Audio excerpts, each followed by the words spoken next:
నమస్కారం అండి. యాక్చువల్లీ నేను ప్రపంచాన్ని ఎవరిని ఉద్ధరించడానికి ఇవి చేయట్లేదు. కామన్‌గా భారతదేశం ఎదుగుతున్న దేశం అని అందరూ అంటారు. అది ఎందుకో నాకు నచ్చలేదు.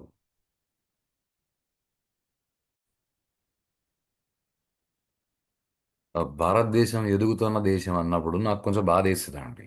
ఎందుకనంటే ఏదో ఎదిగిన దేశాలు అంటే అమెరికా, ఇటలీ, ఆహ్, ఫ్రాన్స్, బ్రిటన్ ఇవన్నీ ఎదిగిన దేశాలు అని అంటారు. అలా ఎలా లెక్కేస్తారో నాకు అర్థమయ్యేది కాదు. అయి అవన్నీ పనికిమాలిన లెక్కలని నాకు అనిపించేది. ఇప్పుడు అమెరికా ఎదిగిన దేశం అని అందరూ ఒప్పుకుంటే నాకేం అభ్యంతరం లేదు. ఎవరి దారి వాళ్ళది. భారతదేశం ఎదిగిన దేశం కాదు అంటే దీని చరిత్ర కొన్ని కోట్ల సంవత్సరాల నుంచి ఉంది. మిగతా దేశాలకి 2000, 3000 సంవత్సరాలకు ముందు సంబంధించిన చరిత్ర ఏ దేశాలకి లేవు. అంటే వాళ్ళు రాసుకున్నవి మాత్రమే చరిత్ర అని అంటే ఓకే. అది వాళ్ళ కర్మ అని వదిలేయాలి. ప్రాబ్లం ఎక్కడనంటే మన చరిత్ర మనకు తెలియదు. నా పేపర్లన్నీ ఆహ్, నేనేదో కొత్త విషయాలు చెప్పట్లేదు. నేను చెప్తున్ నేను ఇంతవరకు రాసిన సబ్మిట్ చేసిన పేపర్లన్నీ కూడా హిందూ సనాతన ధర్మము లో జనాలు జనరల్‌గా ఎలా మిస్‌అండర్‌స్టాండ్ చేసుకుంటారో దాన్ని ఆహ్, తప్పుగా అర్థం చేసుకున్న పద్ధతి నుంచి కరెక్ట్ పద్ధతికి మారాలి. ఈ మొదటి విషయం కరెక్ట్ పద్ధతికి మారాలి అంటే మనమేం కరెక్ట్ పద్ధతికి మారే అవసరం లేదు. మనం తప్పు పద్ధతిలో పోకుండా ఉంటే చాలు అదే కరెక్ట్ పద్ధతి. నా పేపర్‌లన్నీ దానికి సంబంధించినవే ఉంటాయి. మిస్‌అండర్‌స్టాండింగ్స్ దాని నుంచి ఎలా బయటపడాలి తప్ప నేను కొత్తగా సాధించింది ఏదీ లేదండి. నేను కొత్తగా ఏదైనా సాధించడం మొదలుపెట్టినాను అంటే మాత్రం ఇదొక్కటే. మనం దాన్ని ఎలా తప్పుగా అర్థం చేసుకుంటున్నాం, దాని నుంచి ఎలా బయటపడాలి. మనకున్నంత పెద్ద చరిత్ర, మనకున్నంత పెద్ద లిటరేచర్, మనకున్నంత జ్ఞానము ఈ పదాన్ని జాగ్రత్తగా వినండి. ఈ జ్ఞానము ప్రపంచంలో ఎక్కడ ఎవరి దగ్గర లేదండి. ఓకే. ఎనీహౌ మన హిందూ సనాతన ధర్మము అంటే మన సాంప్రదాయంలో మనకి వర్ణం అని ఒకటుంది, ఆశ్రమం అని ఒకటుంది, లింగము అని ఒకటుంది. వీటిని అర్థం చేసుకుందాం. ఎందుకనంటే ఇవి మనకి సక్రమంగా అర్థం కాలేదు కాబట్టే మన కళ్ళు మనమే పొడుచుకుంటున్నాం. ఇవన్నీ దేనికి పనికొస్తాయి? దేనికి ఈ ప్రపంచంలో అందరినీ సమానంగా చూడాలి గదా! ఈ కమ్యూనిస్ట్ మాటలు ప్రపంచంలో అందరినీ సమానంగా చూడాలి గదా! అంటే కమ్యూనిజంలో లీడర్ అనే పదం ఉండకూడదు. కమ్యూనిస్ట్ అంటే నాకు తెలిసిన కమ్యూనిస్ట్ ఒకడే ఉన్నాడండి.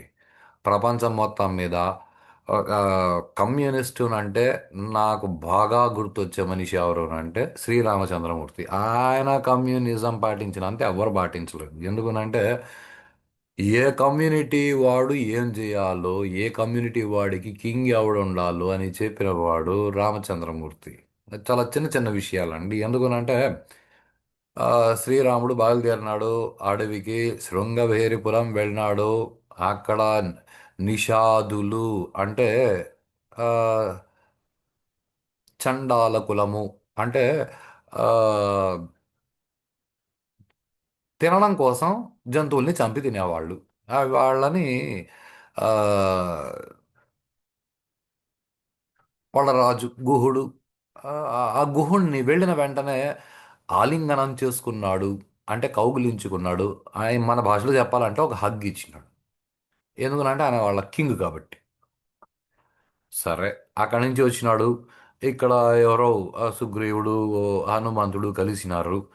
ఆ, అంటే ఆయన కాన్ఫిడెన్స్ లెవెల్ ఎలా ఉంటుంది?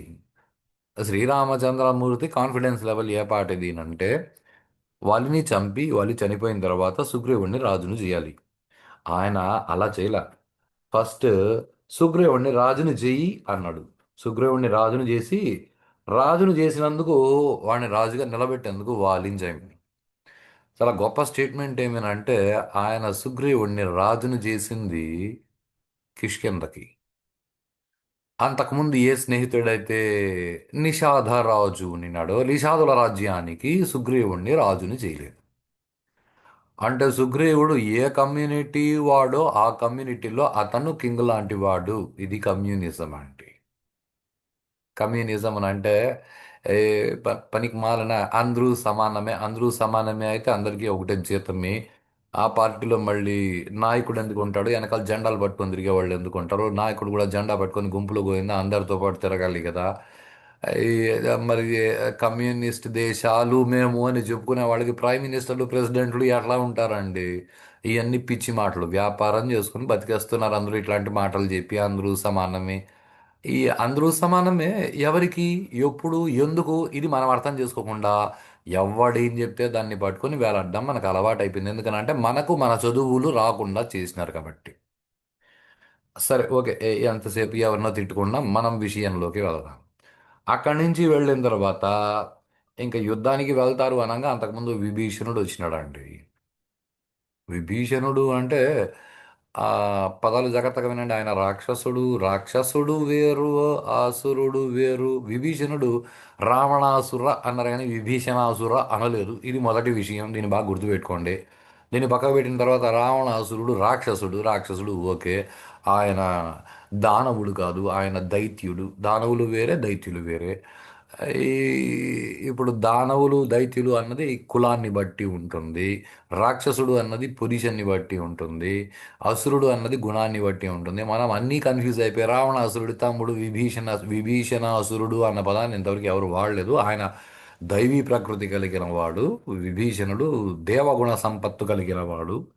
ఆ విభీషణుడు వచ్చిన వెంటనే శ్రీరామచంద్రమూర్తి రావణాసురుడిని చంపి ఆ తర్వాత విభీషణుడిని చక్రవర్తిని చేయలేదండి రాక్షస రాజ్యానికి. ఆయన మొట్టమొదట విభీషణుడికి పట్టాభిషేకం చేసి ఆ తర్వాత పోయి రావణాసురుడిని చంపినాడు. ఎవరికి దేనికి పట్టాభిషేకం చేసినాడు అని అంటే కిష్కిందకు విభీషణుడిని పట్టాభిషేకం చేయలేదండి. విభీషణుడిని ఆ రాక్షస రాజ్యానికి పట్టాభిషిక్తుణ్ణి చేశాడు. ఆ తర్వాత ఎవరో వచ్చి అడిగారు అంటే ఒకవేళ రావణాసురుడు వచ్చి అడిగితే,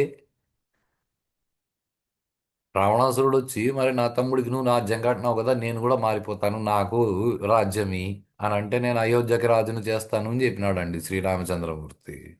ఎందుకునా అంటే అసుర అన్నది వాడి గుణం, వాడు రావణ బ్రహ్మ దశకంఠ. ఓకే. అంటే ఇప్పుడు ఆయన ఏ, విభీషణుడు వచ్చిన వెంటనే సుగ్రీవ సగం రాజ్యాన్ని విభీషణుడికి ఇవ్వు అని ఎందుకు అనలేదు అంటే అది కుదరదండి. వాళ్ళ కమ్యూనిటీ వేరు, వీళ్ళ కమ్యూనిటీ వేరు. అంతకంటే గొప్ప కమ్యూనిస్టులు ఎవరు లేరండి ప్రపంచంలో. శ్రీరామచంద్రమూర్తి కంటే గొప్ప కమ్యూనిస్టులు లేడు. మేము కమ్యూనిస్ట్ పార్టీలను చెప్పుకొని కమ్యూనిస్ట్ అంటే వాళ్ళ సిద్ధాంతం రాంగ్ అంతే, పేరు వేరే. ఈ సిద్ధాంతం రాంగ్ అనే పదం నేను ఎందుకు వాడుతున్నాను అంటే మనోళ్ళు ఆర్యులు అంటే జర్మనీ నుంచి వచ్చినారు. ఆ, ద్రవిడులు అంటే ద్రవిడ దేశము అని అంటే ఏ, దక్షిణ ప్రాంతం ఏదైతే ఉందో భారతదేశంలో దాన్ని ద్రవిడ ప్రాంతము అంటారండి.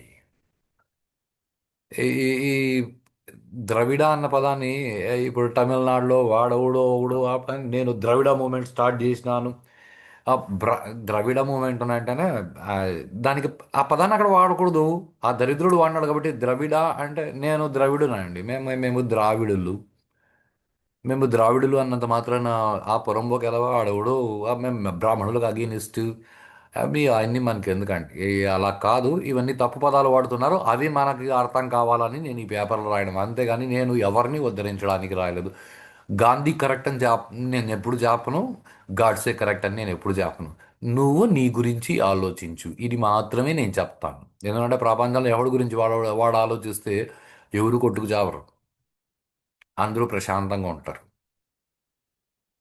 ఇలా కాకుండా ఇంకా ఆ తర్వాత ఇంకా మంచి మంచి కమ్యూనిస్టులు ఎవరు ఉన్నారు అని అంటే నేను ఈ చరిత్ర గురించి నేను చెప్పట్లేదు.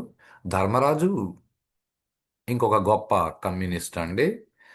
అంటే ఏ కమ్యూనిటీ వాళ్ళు ఎలా ఉండాలి, ఆ ఏ కమ్యూనిటీ లీడర్షిప్ ఎలా ఉండాలి, ఆ కమ్యూనిటీ వాళ్ళు ఎలా వర్క్ చేయాలి అని ఆ, శ్రీరామచంద్రమూర్తి తర్వాత శ్రీరామచంద్రమూర్తి కంటే ముందు ఇంకా అంత గొప్పగా పనిచేసిన ఇంకొక ఆయన ఉన్నాడండి. ఆయన సత్యహరిశ్చంద్రుడు.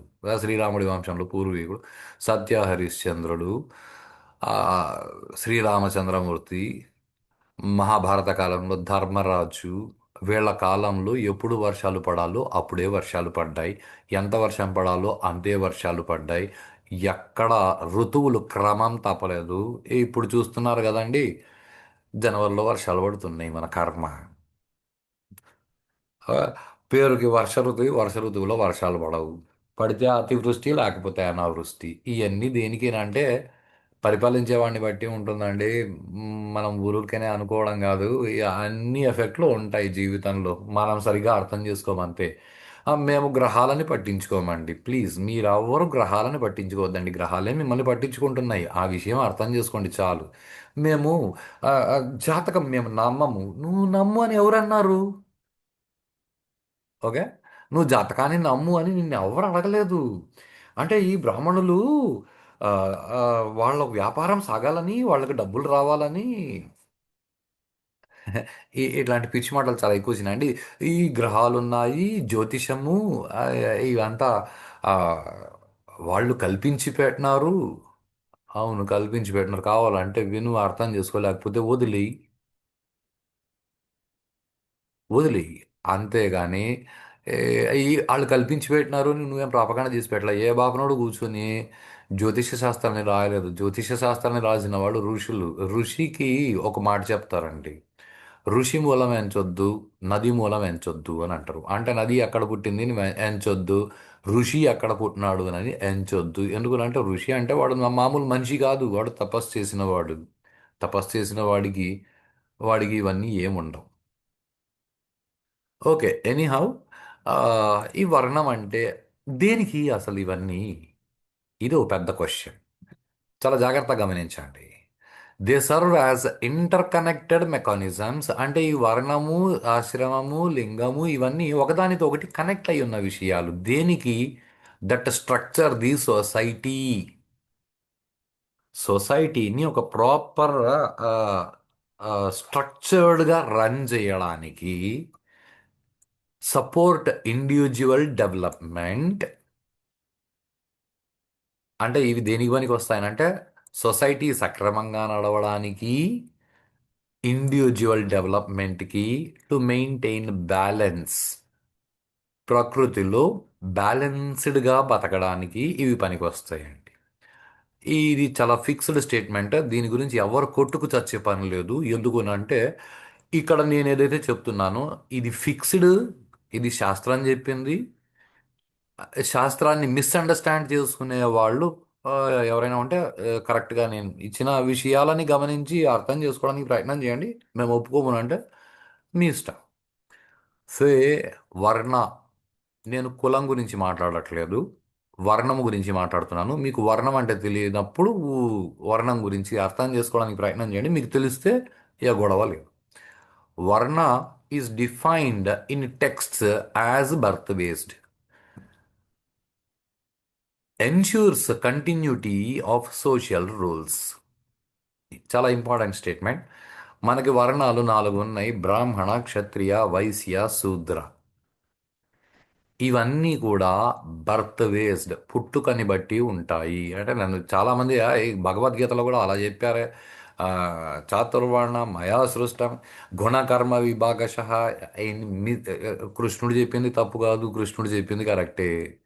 భగవద్గీత చెప్పింది కరెక్టే. మనకు అర్థం కాదు కాబట్టి మనం పిచ్చి పిచ్చిగా అర్థం చేసుకుంటాం. ఇది మన పెద్ద ప్రాబ్లం. ఓకే, ఎనీహౌ, ఈ వర్ణం దేనికి పనికి వస్తుంది అంటే ensures continuity of social rules. అంటే ఇప్పుడు మీ ఊర్లో ఆ, క్షమించగలరు, నేను ఎవరిని కామెంట్ చేయట్లేదు, కానీ ఆ సినిమాలలో కూడా ఈ డైలాగులు వచ్చేసినాయి కాబట్టి సినిమాలో డైలాగులు వస్తే మాత్రం చప్పట్లు కొట్టి డబ్బులు పెట్టి మరీ చూస్తారు. ఏ ఎమ్మెల్యే, ఏ మినిస్టర్ కూడా సినిమాల మీద కేసు లేనంత వరకు నా మీద ఎవడు కేసు వేసే ప్రశ్న లేదు ఇక్కడ. ఎందుకు అంటే నేను సినిమాలో చెప్పిన విషయాన్ని ఇక్కడ చెప్తున్నాను. కొంచెం ఆ, జాగ్రత్తగా ఆలోచించండి. ఆ రాజకీయ నాయకుడు అంటే వాడొచ్చి సామాన్య మనుషులు, common person, common people, common man ఆడి దగ్గర బెచ్చం ఎత్తుకొని ఓట్లు వేయించుకొని ఒక పొజిషన్లోకి వస్తాడండి. పొజిషన్లోకి వచ్చినాక ఈ కామన్ రోల్ వాడు వెళ్ళి ఆ రాజకీయ నాయకుడు చూడు, చుట్టూ కుక్క లెక్కన తిరుగుతాడు. తనకు కావాల్సిన ఒక చిన్న పని న్యాయంగా కావాల్సిన దానికోసం కూడా కుక్క లెక్కన తిరుగుతాడు. అలా ఎందుకు అని అంటే అసలు వీళ్ళంతా మాకెందుకు అంటే it is to maintain social role. MLA is a social role, MP is a social role, sarpanch is a social role. అంటే రాజకీయంగా అదొక సోషల్ రోల్ అయినప్పుడు ప్రకృతి పరంగా ఈ వర్ణం అనేది ఒక సోషల్ రోల్. మీరు స్కూల్లో చదువుతూ ఉంటే మీకు పాఠాలు చెప్పేందుకు వచ్చే ప్రతి ఒక్కడు ఆడు టీచరే. కానీ ఒకడిని హెడ్ మాస్టర్ అంటారు, ఒకడిని పీఈటీని అంటారు, ఒకడిని హెడ్ ఆఫ్ డిపార్ట్మెంట్ అంటారు. కాలేజీకి వచ్చేసరికి ఇంకొకడు లెక్చరర్ ఇయే అవన్నీ దేనికి? అందరూ పాఠాలు చెప్తారు కదా, ఉపాధ్యాయుడు అని కామన్గా అనొచ్చు కదా. అంటే నో, సోషల్ రోల్ ఇదే సోషల్ రోల్ అంటేనండి. దీని గురించి కొట్టుకు చచ్చే పని లేదు. వర్ణము దేనికి పనికి వస్తుంది అంటే ఇది భారతదేశంలో జనాలకు కదండి, ప్రపంచంలో అందరికీ ఇదే ఫిక్స్డ్. అమెరికాలో పుట్టినా ఎక్కడ పుట్టినా ఇది కాన్సెప్ట్ ఒకటే. ప్రాబ్లం ఎక్కడ అంటే ఈ విషయాలని భారతదేశంలో వాళ్ళు మాత్రమే గుర్తు పెట్టుకొని కంటిన్యూస్గా పాటిస్తున్నారు. మిగతా ప్రపంచంలో మిగతా దేశాల వాళ్ళకి ఇవన్నీ వదిలేసి వాళ్ళు రూపాయి వస్తుంది అంటే కావాలంటే రూ. 2 పోగొట్టుకుంటాం, మాకు రూపాయి లాభం వస్తుంది కదా అని ఆలోచించే రకాలు. మనకి అవన్నీ వద్దు, మనం విషయాలని మాత్రం పట్టుకుంటాం. ఇది వర్ణము దేనికి? అది ఒక సోషల్ రోల్. ఈ పదాన్ని జాగ్రత్తగా గమనించండి. అంటే దీనిలో గొప్పోడెవడు? అది అసలు ఆ ప్రశ్నే లేదు. రెండు, ఆశ్రమము. ఆశ్రమ describes natural stages of life. అంటే నువ్వు పుట్టినప్పటి నుంచి నువ్వు శరీరం వదిలేసే వరకు నువ్వు ఏ ఏ స్టేజెస్లో బతికితే బాగుంటుంది అని దానికి కొన్ని రూల్స్ రెగ్యులేషన్స్ పెట్టినారు. వాటిని ఆశ్రమ ధర్మాలు అని అంటారు. వర్ణ ధర్మాలు వేరు, ఆశ్రమ ధర్మాలు వేరు. ఇది జాగ్రత్తగా అంటే వాళ్ళు బ్రాహ్మణులైతే బ్రాహ్మణులకు కూడా ఆశ్రమ ధర్మాలు ఉన్నాయి. ఆశ్రమ ధర్మాలలో బ్రాహ్మణులకు ఆశ్రమ ధర్మాలు, శూద్రులకి ఆశ్రమ ధర్మాలు అని లేవు. వానప్రస్థాశ్రమము అనే మాట వింటుంటే వానప్రస్థాశ్రమం బ్రాహ్మణుడికి ఏం చెప్తుందో శూద్రుడికి అదే చెప్తుంది, వైశ్యుడికి అదే చెప్తుంది, క్షత్రియుడికి అదే చెప్తుంది. సన్యాసాశ్రమము సన్యాసాశ్రమం బ్రాహ్మణులు మాత్రమే తీసుకోవాలని లేవండి. శూద్రులు కూడా సన్యాసాశ్రమం తీసుకోవచ్చు, వైశ్యులు కూడా తీసుకోవచ్చు, క్షత్రియులు కూడా తీసుకోవచ్చు, ఎవరైనా సన్యాసాశ్రమంలోకి అడుగు పెట్టచ్చు. అంటే ఆశ్రమ ధర్మాల్ని, వర్ణ ధర్మాల్ని కలగాపులగా మనం చేసుకునే పని లేదు. దేని ధర్మాలు దానివి. అన్నిటికంటే చాలా ఇంపార్టెంట్ అండి ఇది. లింగ ధర్మము అని ఉంటుంది, ఏదో స్త్రీలు పురుషులు అని అంటాము. అది కాదు. It expresses the complementary principles shaping both the cosmos and human relationships. అంటే ప్రకృతి ధర్మాలు, విశ్వధర్మాలు, ప్రకృతి ధర్మాలు, మానవ సంబంధాలు ఎలా ఉండాలి అని చెప్పేటివి లింగ ధర్మాలండి.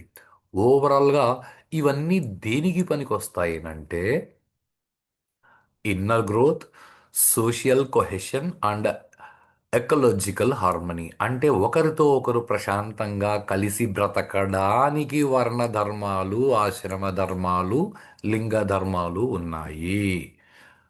అంటే దీనిలో ఆడోళ్ళు గొప్పోళ్ళ, మగోళ్ళు గొప్పోళ్ళ, ఈ పెద్ద పెద్ద డిబేట్లు అండి నాకు తెలుసు. ఎందుకంటే ఏ టీవీలో కూడా ఇంతవరకు మగాళ్ళు గొప్పోళ్ళు అని డిక్లేర్ చేయలేదు, డిసైడ్ చేయలేదు. ఆడాళ్ళు గొప్పోళ్ళు అని డిక్లేర్ చేయలేదు, డిసైడ్ చేయలేదు.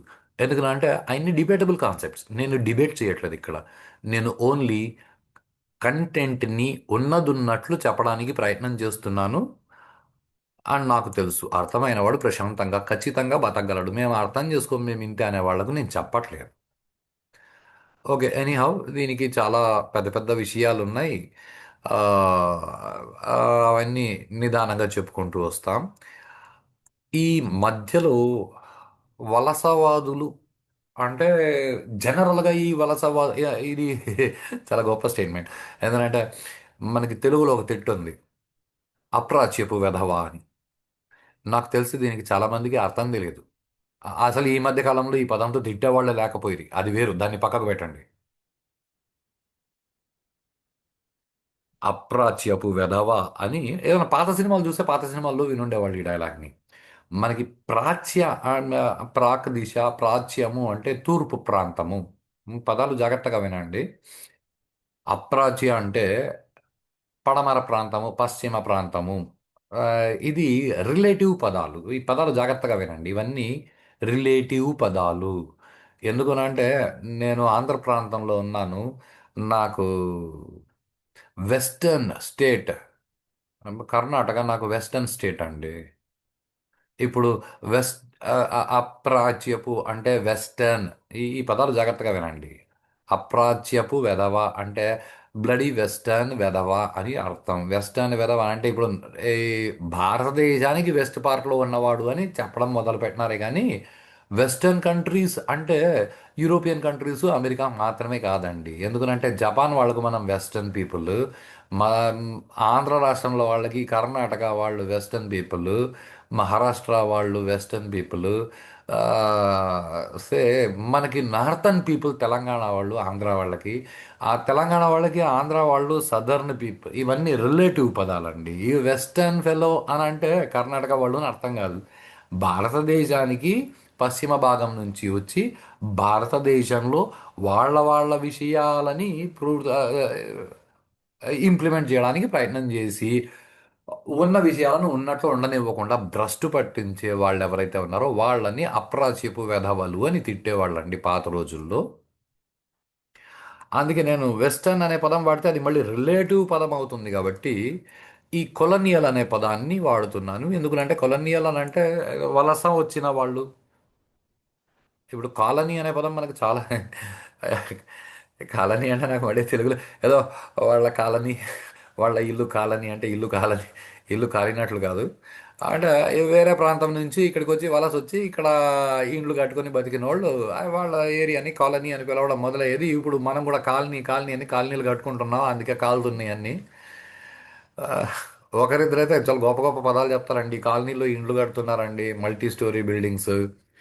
అయితే ఏమండి అంటే ఏం లేదండి, పాత రోజుల్లో అటాచ్డ్ ఫ్యామిలీస్ ఉండేటివి, డిటాచ్డ్ బాత్రూమ్స్ ఉండేటివి. ఇప్పుడు అన్ని అటాచ్డ్ బాత్రూమ్స్ ఉన్నాయి, డిటాచ్డ్ ఫ్యామిలీస్ ఉన్నాయి అని. మన కర్మ మనకి అలాంటివి నేర్పించింది ఈ వలసవాదులేనండి. పాత రోజుల్లో ఇంట్లో పెరడు ఉండేది, పెరట్లో బాత్రూమ్స్ ఉండేటివి. ఇంట్లో బాత్రూమ్ బ్యాక్ అనేవాళ్ళు. ఇప్పుడు బాత్రూమ్లు ఇళ్లలోకి వచ్చినాయి. బంధువులు బయటికి వెళ్ళారు, పిల్లలు అమెరికాకి వెళ్ళారు, రోడ్లో ఉండాల్సిన కుక్కలు ఇళ్లలోకి వచ్చినాయి. కుక్కలు ఇంట్లోకి ఎందుకు వచ్చినాయి? ఏ పిల్లలు ఇంట్లో లేరు, అమెరికాకు పోయి వాళ్ళు అక్కడ సెటిల్ అయినారు. బయట ఉండాల్సిన కుక్కలు ఇంట్లోకి వచ్చినాయి. ఇదేనండి. వలస వచ్చి వాళ్ళ పద్ధతులు మనకు నేర్పడం వల్ల మనం ఎలా భ్రష్టపడి ఇప్పుడు మనమంతా మేమంతా హ్యాపీగా ఉన్నాము అని ఖచ్చితంగా అనొద్దు. ఎందుకనంటే ఇంటికి వస్తే మా ఆవిడ ఇంట్లో ఉంటుంది, నా పిల్లలు ఇంట్లో ఉంటారు అని ఇంటికి వచ్చేవాళ్ళకంటే నేను అలిసిపోయిన నిద్రపోతాను ఇంటికి వచ్చేవాళ్ళు తయారైనారు ఎక్కువ. సరే, ఎనీహౌ, ఇక్కడ వీళ్ళు నేర్పడం వల్ల మనం ఒక పెద్ద మిస్అండర్స్టాండింగ్కి వచ్చామండి. ఎంత పెద్ద మిస్అండర్స్టాండింగ్కి వచ్చినామునంటే ఈ పదాన్ని జాగ్రత్తగా వినండి. మనము మిస్అండర్స్టాండింగ్కి వచ్చాము. నేను వాడిన పదం ఇది, మనము misunderstanding. Varna birth-based structure was recast by later interpreters as determined by guna and karma. వర్ణము అంటే అది పుట్టుకని బట్టి అంటే బ్రాహ్మణుడి కొడుకు బ్రాహ్మణుడు. అంటే ఇది మరి మూర్ఖత్వం కదా సార్. దీనికి వాళ్ళు చూపిన ప్రూఫ్ కూడా భగవద్గీత శ్లోకం అండి. నా కర్మ, మనకు భగవద్గీత రాదు కాబట్టి మనకు మన విషయాలు తెలియవు కాబట్టి మనం అర్థం చేసుకోవాల్సిన పద్ధతిలో అర్థం చేసుకోము కాబట్టి మనం కూడా అవును కృష్ణుడు కూడా చెప్పినాడు గుణకర్మ విభాగశః, కాబట్టి వాళ్ళు చెప్పిందే కరెక్ట్, మనోళ్ళు బుద్ధి లేనోళ్ళు అని మనము డిసైడ్ అయినా, మనోళ్ళు బుద్ధి లేనోళ్ళు అని మనం డిసైడ్ అవ్వడానికి కారణం మనకు బుద్ధి లేకపోవడం. ఇది అసలు విషయం. మనకు బుద్ధి లేదు, ఆ బుద్ధిని మనం పెంచుకోవాలి. అది మనం ప్రయత్నం చేయట్లేదు. దీన్ని చాలా జాగ్రత్తగా గమనించింది. ఎందుకంటే మనుషుల మధ్య గొడవ పెట్టడానికి పనికొచ్చే గొప్ప విషయం అండి ఇది. ఈ విషయాన్ని పట్టుకొని వాళ్ళు గొడవలు పెట్టేసి అసలు ఈ వర్ణము మనుధర్మ శాస్త్రము ఇదంతా ట్రాష్, కాబట్టి మేము కొత్తగా మిమ్మల్ని విభజిస్తాము, మేము చెప్పింది కరెక్ట్ అని వాళ్ళు కులపిచ్చి తీసుకొచ్చి పెట్టినారండి. కులం అనేది అది వేరు. కులము వేరు, బ్రాహ్మణులు వర్ణము వేరు. ఇప్పుడు బ్రాహ్మణ అనే పదం, దానికి కూడా చాలా అర్థాలు ఉన్నాయండి. ఈ దీన్ని బట్టి కూడా బ్రాహ్మణ అంటారు. ఎవరిని అంటారు, ఎవరు అంటారు, ఇది చాలా ముఖ్యం. నేను ఇంతకుముందు వాడానే మనము మిస్అండర్స్టాండ్ అంటే గుణకర్మల్ని బట్టి డివైడ్ చేయరా, వాడు బ్రాహ్మణుడా కాదా అని భగవద్గీతలో కూడా చెప్పినారు కదా. అంటే భగవద్గీతలో ఈ గుణకర్మల్ని బట్టి ఎవరు డిసైడ్ చేస్తారు అన్నది మనం అర్థం చేసుకోం. అదే భగవద్గీత, ఇంతకు ముందు వీడియోలలో నేను అన్నానండి, భగవద్గీత కించిత గీత కాదు, కించిత్ అధీత, కొంచెం అర్థమైతే. అంటే భగవద్గీత కొంచెం అర్థం అవ్వాలంటే కొన్ని వందల సార్లు చదవాలి, కొన్ని వేల సార్లు చదవాలి, దాన్ని అనుభవించాలి. ఎనీహౌ, ఈ ఆశ్రమ ఇది ఇంకొక కొంప ముంచే విషయం అండి. ఆశ్రమ it is human maturity levels పెరగడానికి పనికి వచ్చేదండి. దాన్ని తీసుకెళ్ళి అదొక స్టేటస్గా చెప్పినారండి. దాన్ని తీసుకెళ్ళి ఒక స్టేటస్గా చెప్పినారు. ఇది స్టేటస్ కాదు, ఇది మెచ్యూరిటీ లెవెల్ పెంచుకునే స్టెప్స్, ఆశ్రమ ధర్మాలు. సరే, ఈ లింగం పక్కకు పెట్టండి, దీని గురించి మళ్ళీ సపరేట్గా మాట్లాడుకుందాం. మొదట ఇవి అర్థం చేసుకుందాం. వర్ణ ధర్మాలు అంటే ఏమి, ఆశ్రమ ధర్మాలు అంటే ఏమి. అంటే బ్రాహ్మణులు, వైశ్యులు, క్షత్రియులు అంటే గుణకర్మల్ని బట్టి ఉండదా అంటే ఉంటుంది. ఎవరికి అనే ప్రశ్న ఇంతవరకు ఎవరు అడగలే, నేను అడుగుతున్నానండి. ఆలోచించండి. బ్రాహ్మణుడు అంటే పుట్టుకతో బ్రాహ్మణుడా, లేకపోతే గుణకర్మలతో బ్రాహ్మణుడు అంటే అంటే మేము రెండు మిక్స్ చేసి చూసేంత మెచ్యూరిటీ లెవెల్స్ మనకు లేవండి. ప్లీజ్ పిచ్చోళ్ళకి తయారవద్దండి. ఎందుకంటే ఈ ఆశ్రమాలలో చివరిదైన సన్యాసాశ్రమంలో సిద్ధి పొందిన వాడికి వర్ణము గుర్తించే పద్ధతి వేరు. మామూలుగా మనమంతా జీవితంలో ప్రవృత్తి మార్గంలో ఉన్నాం, మనం డిసైడ్ చేసుకోవాల్సింది వేరు. ఎనీహౌ, ఈ సనాతన ధర్మం ఏదైతే ఉందో దాన్ని సనాతన అంటే టైమ్లెస్, అది ఎప్పటి నుంచి ఉందో తెలీదు అని ఎందుకు అంటారు అంటే అది ప్రకృతి పుట్టినప్పటి నుంచి సనాతన ధర్మం అలాగే ఉందండి. దీన్ని హిందూ అనే పదము ఈ మధ్య కాలంలో వాళ్ళు నోరు తిరక్క ఎవరో హిందూ అనే పదం ఫస్ట్ టైం వాడినారంట. ఎప్పుడు అంటే చరిత్రలో రాస్తుందంట. సింధు అని పిలిచి, సింధు అని వాళ్ళకు నోరు తిరక్క వాళ్ళు హిందూ అని పిలిస్తే ఆ, మీరు హిందూ అని పిలుచుకుంటున్నారు అంటే, సరే, ఆ చరిత్రలో అది ఎప్పుడు రాస్తారో తెలుసా? హిందూ అనే పదాన్ని మొట్టమొదట వాడినారు 2000 సంవత్సరాల ముందు అని అనేసి ఆ హిందూ అనే పదం ప్రాచుర్యం పొందింది. అయితే మరి 5000 సంవత్సరాల ముందు వచ్చిన భగవద్గీతలో హైందవ అనే పదాన్ని కృష్ణుడు ఎందుకు వాడినాడండి? అంటే భగవద్గీత 5000 సంవత్సరాల ముందుదని ప్రపంచమంతా ఒప్పుకు చేస్తున్నప్పుడు మనం కూడా ఒప్పుకు చావాలండి, తప్పదు. భగవద్గీత 5100 చిల్లర సంవత్సరాల ముందుదని ప్రపంచమంతా ఒప్పుకు చేస్తుంటే మనం కూడా ఒప్పుకు చావాలి. ఇప్పుడు ఒప్పుకొని చచ్చినప్పుడు భగవద్గీతలో హిందూ అనే పదం వాడితే మనం హిందువులు, పదాలు జాగ్రత్తగా వినండి, మన హిందువులు, నేను గొప్పగా మనమంతా హిందువులు అని చెప్పండి, నేను అనట్లా. మన హిందువులు అని గుర్తిస్తే చాలు. బ్యాక్ హిందువులు అని గుర్తించొద్దు. అంత దరిద్రంగా హిందూ సనాతన ధర్మం లేదు. లేదని మీకు తెలుసు, కానీ ఎవడో డబ్బులు ఇస్తాడని మీరు అలా అంటాము అని అంటే మీ కర్మ, మీ ప్రూఫ్లు చూపించండి. ఎందుకంటే భీష్ముడు అన్ని బాణాలు గుచ్చుకొని నేల మీద అన్ని రోజులుండి ఆ తర్వాత ఏదో విష్ణు సహస్రనామం అని చెప్పి కృష్ణుడి అనుగ్రహంతో మాకు చాలా ఉన్నాయండి, మాది ఓకేనా అండి, మీకు ప్రూఫ్ చూపించండి. మా మహాభారత యుద్ధం జరిగింది అందుకు ప్రూఫ్లు ఇక్కడ మ్యూజియంలో పెట్టున్నాయి, వెళ్ళి చూడండి. ఇది కాదండి, ఇది కొట్టుకు తేవడానికి. డిబేటబుల్ కంటెంట్ గురించి నేను మాట్లాడట్లేదు. ఓకే, ఎనీహౌ, దీనివల్ల లాభం ఏమి అంటే మీకు హ్యూమన్ వాల్యూస్ పెరుగుతాయి, మీరు ప్రకృతితో కలిసి బతుకుతారు, ఆచారాలు సాంప్రదాయాలు కరెక్ట్గా మెయింటైన్ చేస్తారు.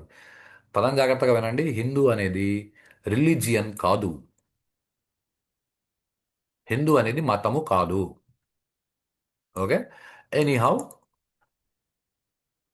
in the cultural and philosophical traditions of Bharat, two foundational concepts are important. ఒకటి ఆచారము, రెండు సాంప్రదాయము. దీని గురించి ఆల్రెడీ ఒకసారి మాట్లాడుకున్నాం అనుకుంటాను. ఎందుకనంటే ఆచార అంటే it refers to universal and essential principles to be practised.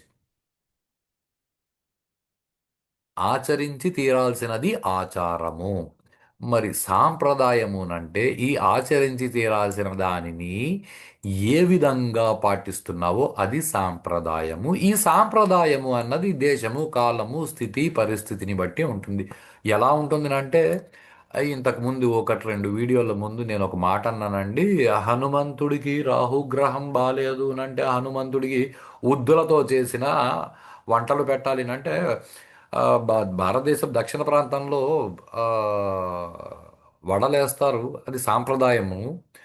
ఆ, అవతరాహికులు జాంగ్రీ వేస్తారు, అది అక్కడ సాంప్రదాయము. ఎనీహౌ ఉద్దులు, ఉద్దులకు సంబంధించినది పెట్టాలన్నది ఆచారం. అది చాలా సింపుల్ అండి. బొట్టు పెట్టుకో, ఇది ఆచారము. దాన్ని నువ్వు ఎలా పెట్టుకుంటావు అనేది నీ సాంప్రదాయం. ఈ ఆచారము సాంప్రదాయము ఈ పదాలు మనం జాగ్రత్తగా గుర్తుపెట్టుకోవాలండి. అప్లయింగ్ తిలక ఈజ్ ఆచార. దానికి త్రిపుండ్రం పెట్టుకుంటావా, ఏకపుండ్రం పెట్టుకుంటావా, విభూతి పెట్టుకుంటావా, అది నీ సాంప్రదాయం. ఇప్పుడు సాంప్రదాయం ఏది గొప్పది దానికోసం కొట్టుకు చచ్చే పని లేదండి. ఎందుకంటే ఎవడి సాంప్రదాయం వాడిది. సాంప్రదాయాల గురించి కొట్టుకు చస్తున్నారు ఇప్పుడు. సాంప్రదాయాలు మారుతూ ఉంటాయి, ఆచారాలు మారవు. మాకు మా ఇంట్లో ఆచారం లేదండి, ఇలాంటి పిచ్చి మాటలు మాట్లాడొద్దండి. మాకు ఆ సాంప్రదాయం లేదు అనండి. ఆచారం అందరికీ ఉంటుంది. ఆ, సే మనకి ఆ పదాల మధ్య అర్థం తెలియదు కాబట్టి సాంప్రదాయం అంటే అదేదో ఒక రూల్ అని డిసైడ్ అయినారు. అది అలా కాదు, ట్రెడిషన్. ఓకే.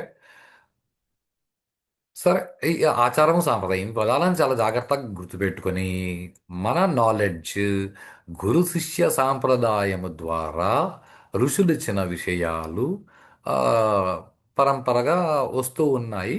అది పెద్దలు చెప్పిన మాట పిల్లలు వినడం, దాన్ని పాటించడం, ఇది బేసిక్ కాన్సెప్ట్. మనకి చాలా చాలా పదాలు ఉన్నాయండి. మనకి సాంప్రదాయాలు ఎలా ఉన్నాయి అని అంటే ఈవెన్ టెక్స్ట్స్ మనకు ఉన్నాయి కదా, వేదము ఏదేదో అంటారు. ఓకే, శృతి, స్మృతి, పురాణ, కావ్య, నాట్య, నాటక అనేసి శృతి అంటే వేదము, స్మృతి అంటే ధర్మశాస్త్రాలు, ఆ, పురాణ సాంప్రదాయం వేరే, ధర్మశాస్త్ర సాంప్రదాయాలు వేరే, కావ్య సాంప్రదాయం వేరే, నాట్య సాంప్రదాయం వేరే, నాటక సాంప్రదాయం వేరే.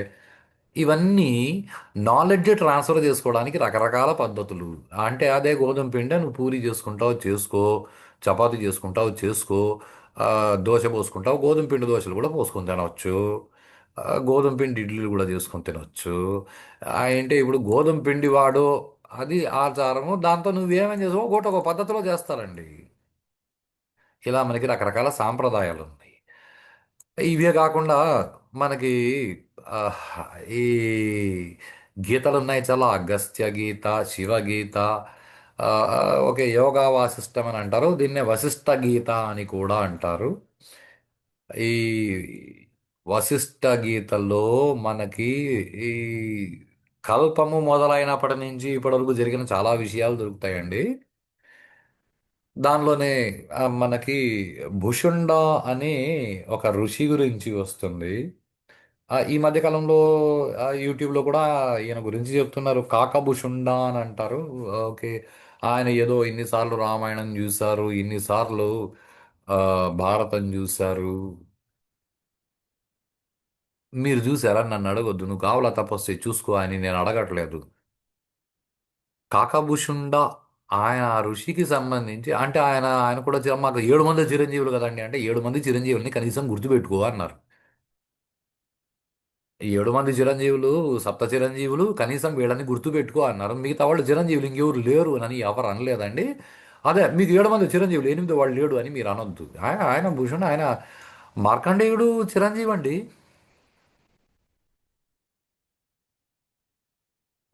సప్త చిరంజీవుల పేర్లలో మార్కండేయుడి పేర్లు లేదండి. సప్త చిరంజీవులు అంటే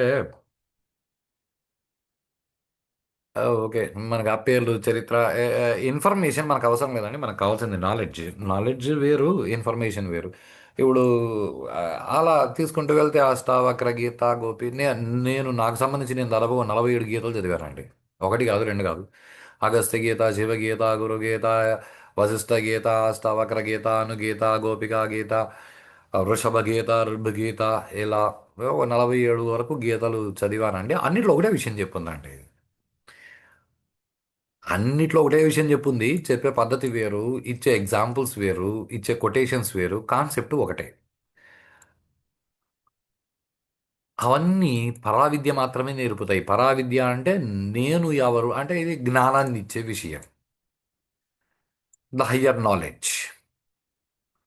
మనకి ప్రాబ్లం ఎక్కడ వస్తుందంటే ఇక్కడ చాలా పెద్ద గొడవ జరిగిందండి. దీని గురించి కూడా గొడవ జరిగింది. ఇంకా జరుగుతూనే ఉంది. ఈ గొడవ జరగకూడదు అని నేను ఇక్కడ ఒక స్టేట్మెంట్ ఈ పేపర్లో యాడ్ చేశాను. కొంచెం జాగ్రత్తగా గమనించండి. ఎందుకనంటే మనకి భగవద్గీత భారతంలో వచ్చింది.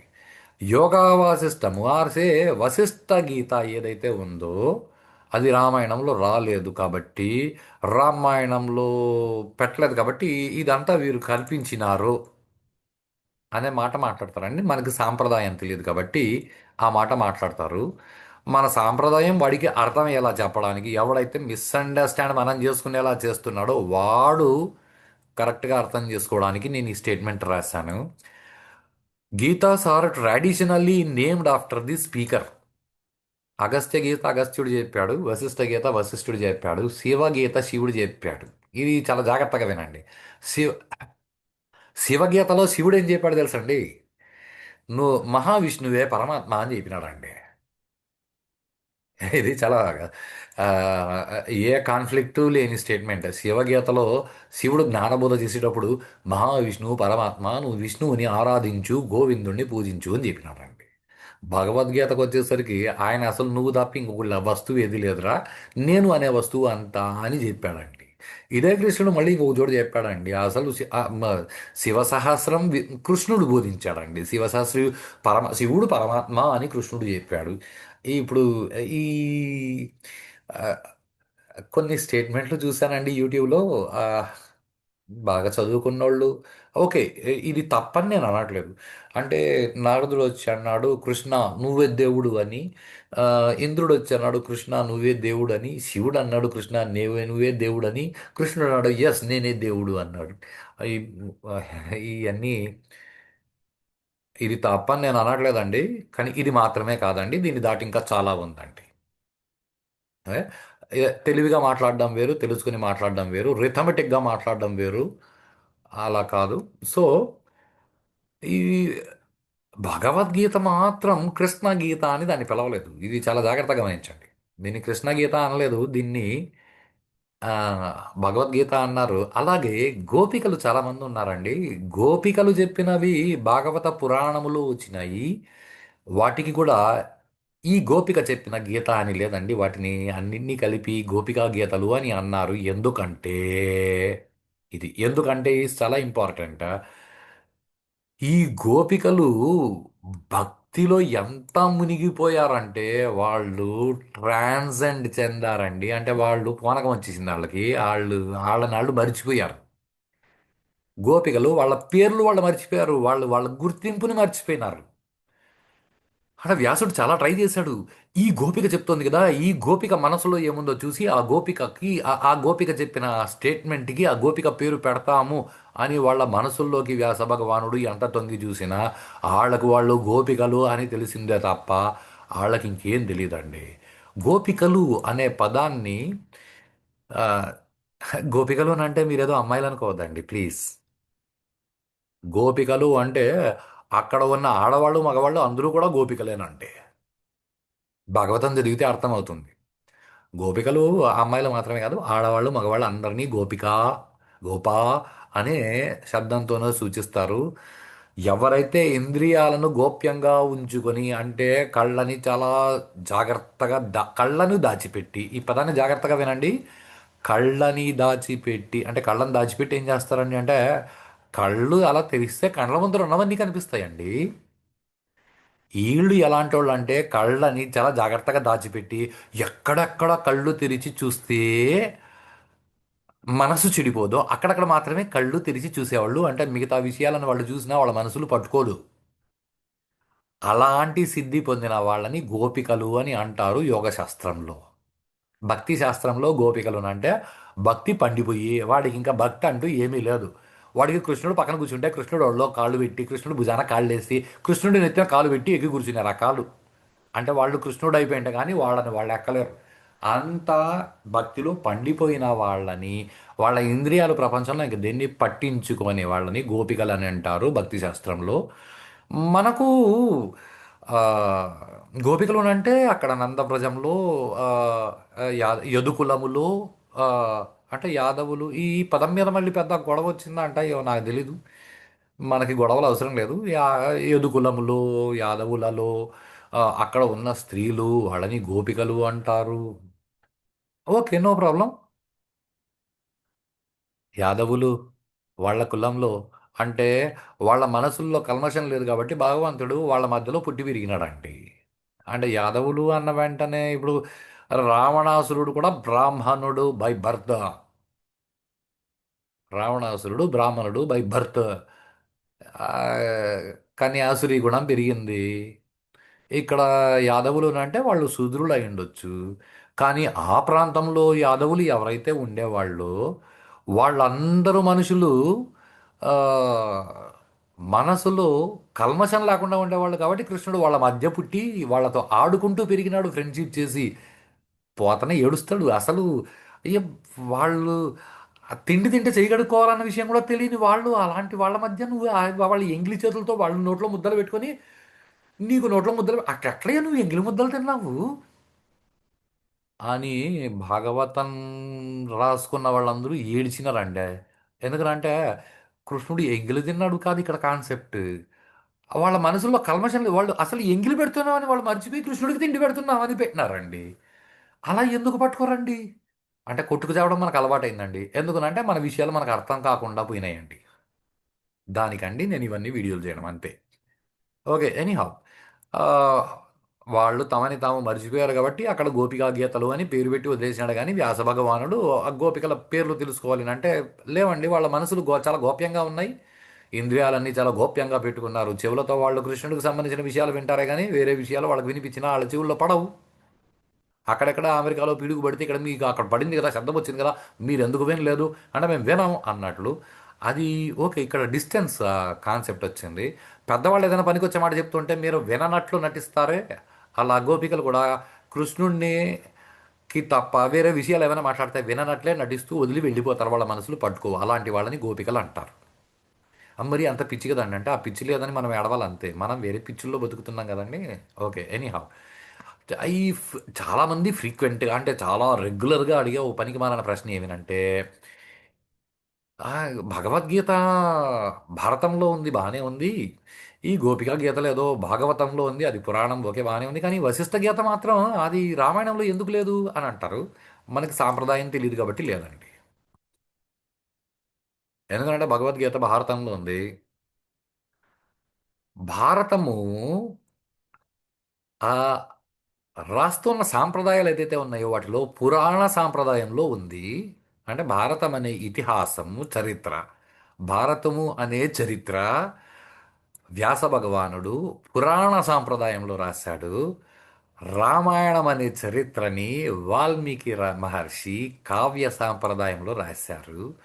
ఆ మాత్రం నాలెడ్జ్ వాల్మీకి మహర్షికి ఉందండి.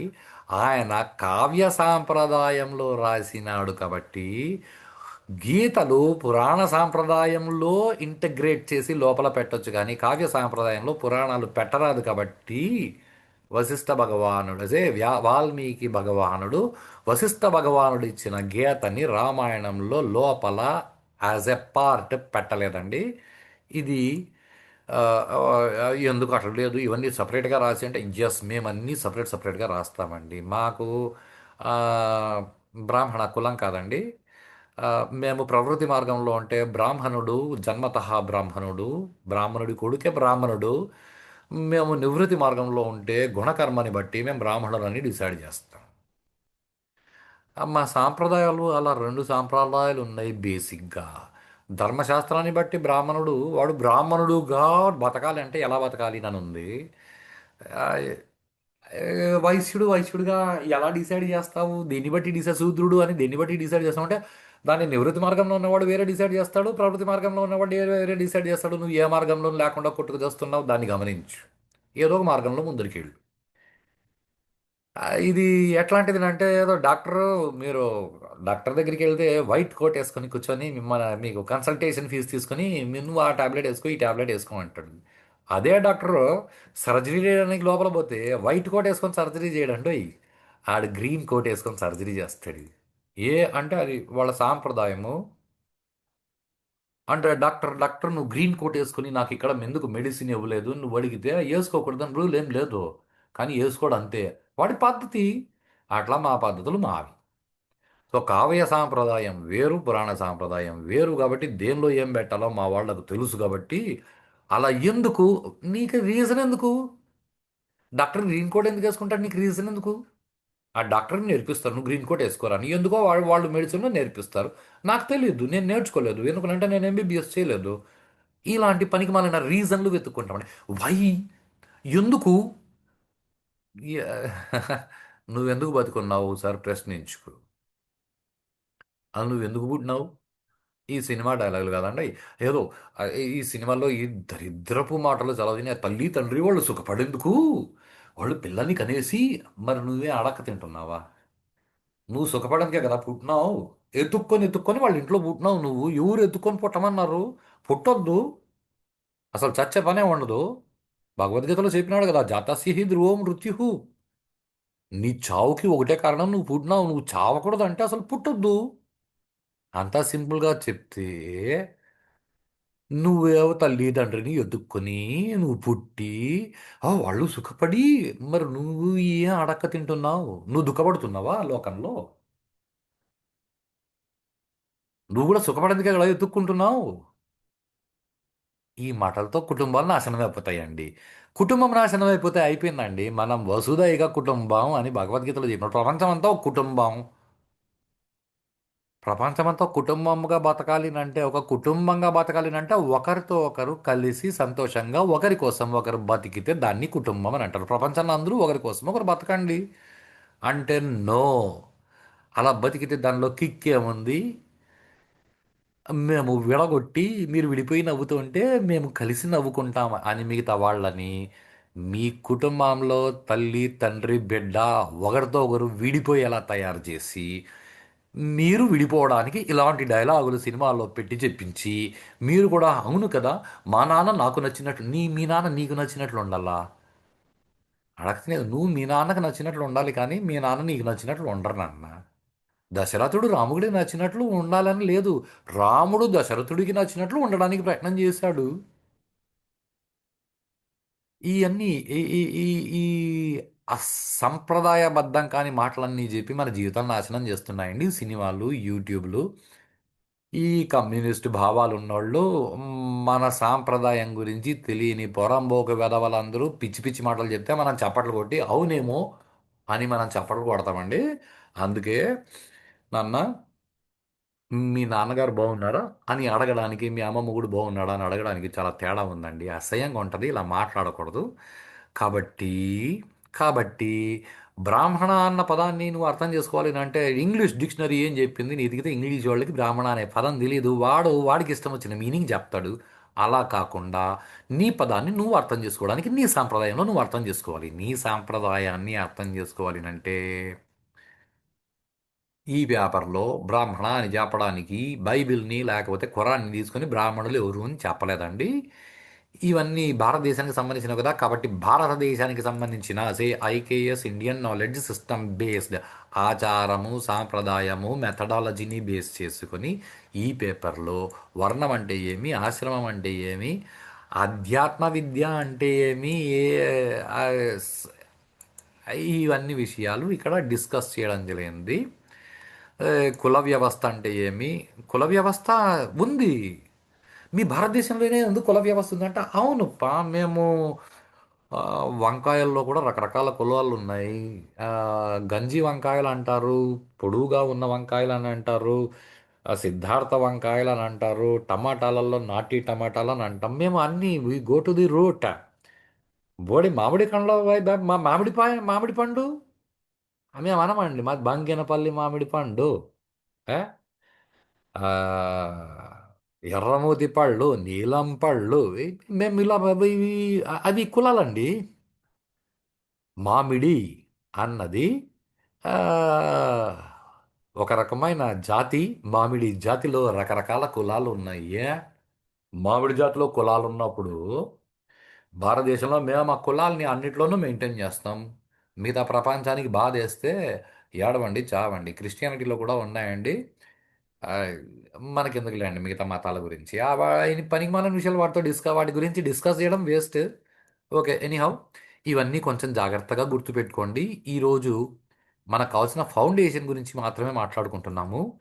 నిజంగా బ్రాహ్మణ, ఎవరు బ్రాహ్మణ, ఎందుకు బ్రాహ్మణ, ఎవరికి బ్రాహ్మణ, ఇవి మూడు మనం జాగ్రత్తగా గమనించాలండి. అవన్నీ మనం నెక్స్ట్ వీడియోలో చూస్తాం. అంతవరకు ప్రశాంతంగా మీ జీవితాన్ని మీరు ఉద్ధరించుకోవడానికి ప్రయత్నం చేయండి. Thank you.